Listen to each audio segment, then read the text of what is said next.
Here's what we're having for dinner today. I'm gonna be using iceberg lettuce because it's super crunchy.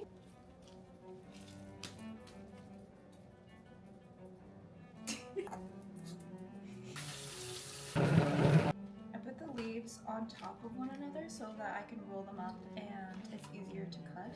Just roll them up together.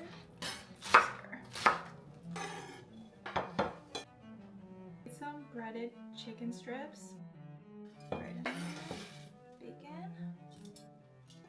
Parmesan cheese. And I'll just do the whole thing.